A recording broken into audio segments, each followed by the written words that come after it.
আসসালামু আলাইকুম। আশা করি সবাই ভালো আছে। আজকে একটি বিষয় নিয়ে কথা বলবো। অবশ্যই আপনাদের মতামত জানাবেন। আগে জানিয়ে রাখলাম, কে রাজাকার, আওয়ামী লীগ না জামাত? আসলে রাজাকার কারা? রাজাকার বলতে আমরা কাদেরকে বুঝি?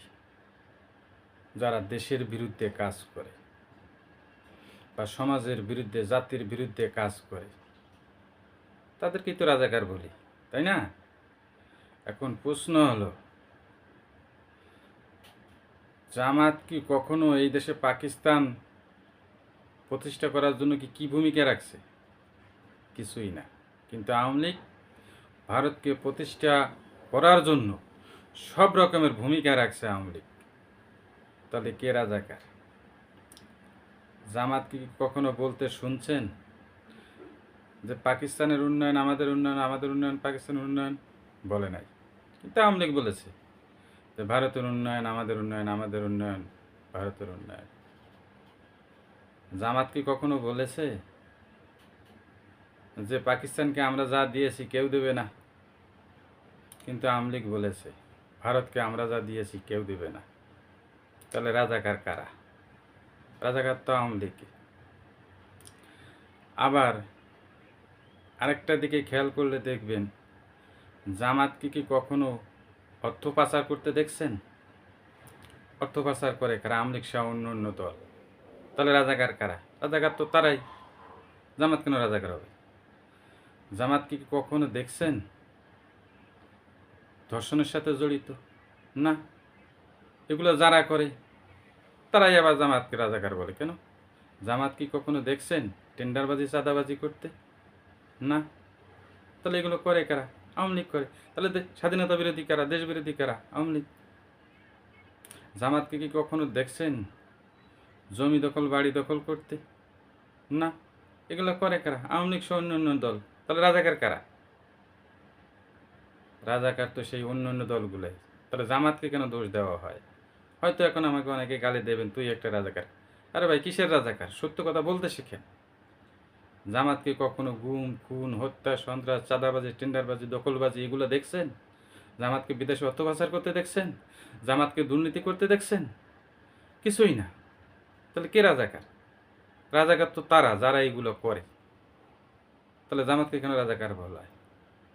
জামাতকে কখনো বলে না যে এই দেশকে পাকিস্তান বানাবো, তারা তো বলে না। বা পাকিস্তান যদি কোনোদিন হুমকি দেয় যে আমরা বাংলাদেশ দখল করব, কোনোদিন দেশে দেয় নেই। আর দিলে দেখবেন জামাতে সবার আগে প্রতিবাদ করব। কিন্তু ভারত ভারত তো বারবার বাংলাদেশ হুমকি দখলের হুমকি দেয়। তাহলে আপনারা কথা বলেন না কেন? তাহলে তো আপনারাই তো রাজাকার। তাহলে জামাতকে রাজাকার বলেন কিভাবে? আর আমরা সত্য বলতে শেখেন, সত্য বুঝতে শেখেন।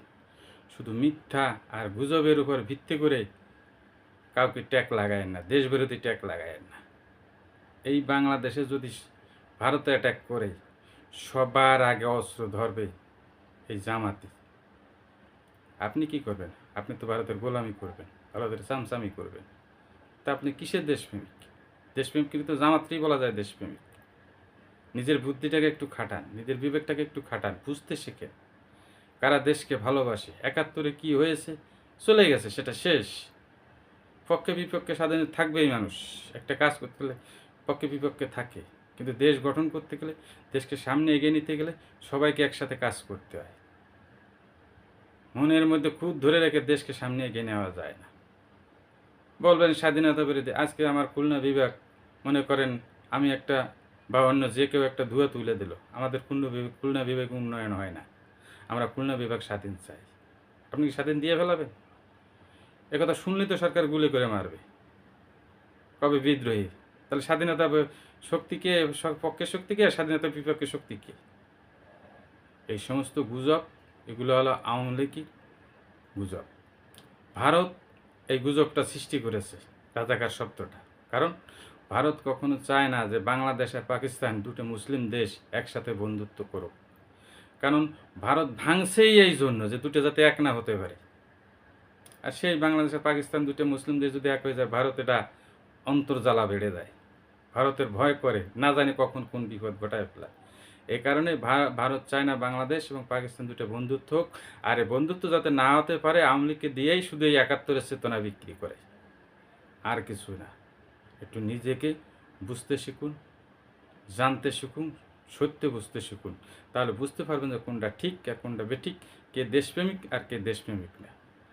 আজ এ পর্যন্তই। সবাই ভালো থাকবেন, সুস্থ থাকবেন। আল্লাহ হাফিজ।